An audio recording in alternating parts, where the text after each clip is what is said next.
If you guys don't mind, like this video. It will help get this video out to other parents to help them know they're not alone in this situation.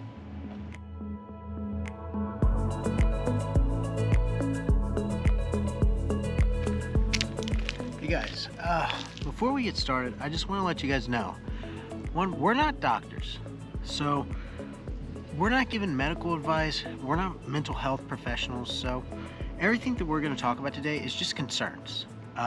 It's not even an opinion, we're just trying to start a conversation because we have a toddler and, you know, we're worried about it. We're worried about the situation in the world right now. And we want you guys to leave comments below and tell us how you feel and tell us your situation, because like I said, we want to start a conversation, and one comment and one viewpoint is not better than the other, so be respectful in the comment section. All right guys, let's get started. First off, we need to find a place to sit still. We can't just keep walking doing this. We're not doctors, we are not mental health experts, we already said that, but we're travel vloggers. We like to find fun things to do in Florida for the whole family. That's what we do, that's what we like to do, and that's what we're gonna keep going to do. But for this situation, we put out a simple question, and we thought this was gonna be a video that was just gonna last maybe, 20, regular 6-7 minute video, and we'd move on. But it's kind of developed in a little bit more than that, because when we put that question out, the amount of worry and concern that came through from other parents was just amazing. And we had another video planned, and we actually filmed it yesterday, but once we got home and seen all the stuff that people was saying, we knew that we had to delete that video and kind of help share what people's feeling right now, what people saying right now. And like I said, this is not an opinion piece. We're just wanting to Start a conversation. Exactly, we just want to start a conversation and to see where this is going. So let's find a place to sit and let's talk about it. Back last year when this stuff first started, we didn't really put too much thought into it, and I don't think you guys probably put too much thought into it too, because there was so much going on and we was all freaked out and afraid. Yeah. So when Richard's first birthday came by, none of the grandparents showed up. No. And that was just out of being cautious. And we was looking at some of the studies and from back of last year, and they were saying how, like, toddlers aren't going to be affected because it's such a short-term thing. You're going to stay home for a few months and that'll be it. But now here we are a year later, and I don't feel like anything's changed. I feel like we're just floating with it now. Yeah. The rules vary state by state, but the thing is still quarantine. That's still what we do. And I think the idea was that, when we had that party, we didn't think of, okay, grandma's 1,000 miles away, this crazy stuff's going on, so it's not a big deal she doesn't fly down here. I know it's his first birthday, but it's not a big deal. Grandpa and them, let's just be on the safe side. But now we're coming up on the second birthday. And we still have not seen them. Yeah. It's been over a year since he's seen a lot of his family, because we have family in Jersey and in Maryland and a couple other states. And he has not got to interact with any of his cousins. Richard has really had zero kid interaction. No. And going through the comments on Facebook, that is becoming the norm. And there is people on there that, has bigger families and has, 2 or 3 kids. And obviously this might not be as big as an issue for them. But for, people like us who, all his first cousins is on the, Northeast. Yeah. We're down here in Florida. That's not going to work. He's not going to be around them. But going through the comments, it was amazing how many people was in the same boat saying, our kids, they're not spending time with their grandparents. There was one person on there that actually made mention that said that they wasn't paying attention to how they was talking about the coronavirus in front of their toddler or their child, and I think she's around 3 years old, and now she's afraid of people. She's developed a fear of people because she's afraid if she goes around people, she's going to hurt her grandmother. Yeah. And that's insane. Thing. That's insane. And it's not their fault, because none of us was ever trained on how to handle this, right?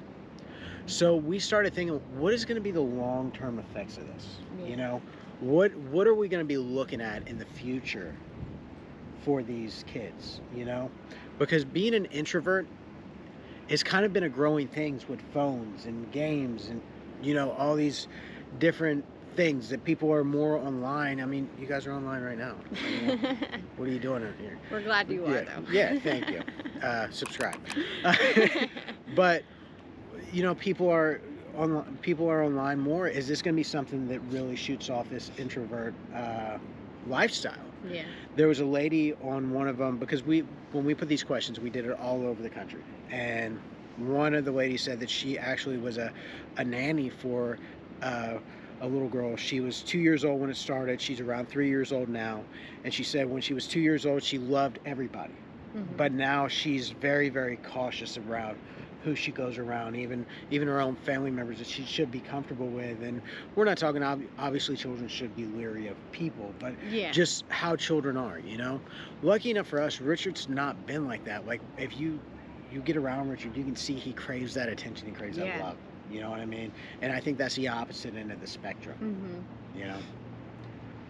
But the other thing about Richard is he does not know how to interact with children. When we go to the park, he wants to go up and hug everybody and love everybody, and he's so amused by them. Sometimes he'll just stand there and watch the kids as they play, because that's not something he gets to see or do. And you saying that leads us into this next thing, is social skills is really, really going downhill. Yeah. And we've had a couple of people comment on there saying that speech is a growing thing. You know, speech teaching speech and speech lessons, because one person on there commented, and like I said earlier, we're not quoting any doctors or anything like that. If somebody said that they was a doctor on there, we're not going to quote them, because we can't verify them. You know, we can't verify that they're doctors or not, so we can't actually quote doctors. But we had a couple people from a couple of different states make the same statement of how speech therapy is on the rise, because one of the things that children need to learn how to speak well is to see people's mouths moves when they talk. Yeah. Well, in their normal day interaction, whether they be in pre-K or be whatever, if the teacher has a mask on and all these other kids are having masks on, they're not really seeing how the words are pronounced and how the mouth works, so it's leading to speech trouble. Yep. Because even though our kids obviously see us talk at home, kids learn from everybody. From ages 1 to 4, that's when the brain absorbs the most. It creates who they're going to be. It develops social skills, personality, speech, and all these things. So when kids are out in public and they're seeing everyone with face coverings on, and people are scared to walk up, or sometimes not scared to walk up, but you're scared for them to walk up, they're missing out on those interactions with just other people than the immediate family. They're not getting to see people's facial expressions, happy or sad, or people, the way they move their mouths when they speak. Yeah. And it's kind of crazy how everything's playing out, because I didn't think this would be stuff that we'd have to worry about, but now with Richard, we're wondering, like, you know, is he going to be able to make friends? Is he going to be able to open a conversation, or is he going to be able to know how to read people or talk to people? And you know, and I know what you guys are thinking. You know, he's turning 2, and you know, somebody on there said, somebody on the comments said that, you know, I don't think my kid's going to remember the coronavirus. Well, of course your kid's not going to remember the coronavirus. You know, he's 2, 3 years old. But the things that we learn, we're learning. Can you tell me the day you learned how to use a fork? Yeah. You know, tell me that day. Do you remember that? No, you don't remember when you learned how to use a fork. If you was in Japan, you would be using chopsticks, because that's the culture. But you couldn't explain to anybody when you used it. But the culture right now is so introverted. Yeah. That I'm afraid that that's a culture that my child's going to grow up in. And I understand people say, well, they might not remember the coronavirus. At least a year now, and it's possibly going to be 2 years, that your child's way and interaction with other children is going to be this. Yeah. And then we're teaching our children to grow up, and it's not like a 5-year-old or a 6-year-old, which I'm not going to take away from that, because they said a lot of kids 7, 8 years old is having a real hard time adjusting to learning and stuff like that. Yeah. You know, so every Virtual group, schools and Yep. homeschooling. but the 7-year-olds and the 8-year-olds, they can look up and say, you know, 2 years ago I was playing on the playground, but now I'm not allowed to. Yeah. You know, something's wrong with this. It's But probably harder for them to understand, but also when life goes back to normal, something easier for them to do. yeah, Because they remember the normal way Yeah. of life. but our toddler, you know, if this goes on for another year, they're going to become self-aware, and they're going to think this is normal. Yeah. This is going to become their normality, you know, to stay away from this person, you know. I think the question leads us into now is, what do we do about it? Yeah. You know, have you guys at home, have you guys figured out a way to kind of work this out to make it better? We normally do a toddler tip on this channel. It's usually a product, like we said, we put products in the stuff that we tested out that just makes our life easier. They're no big expensive, you know, you're not going to buy the Versace binky and whatever, you know, you're not going to do that, but you know, little simple stuff that makes our life easier. We put it for sale. We don't sell Amazon, you know, links in the description below. But today's toddler tip, it actually comes from Mary Rowland in New Jersey. She left a comment and she said that it's important to make sure that your kids are, you know, they understand what freedom is, to be free. And what she was saying was, is bring them to parks, bring them to outdoor spaces. Even if you're not park people, you know, bring them on hiking trails.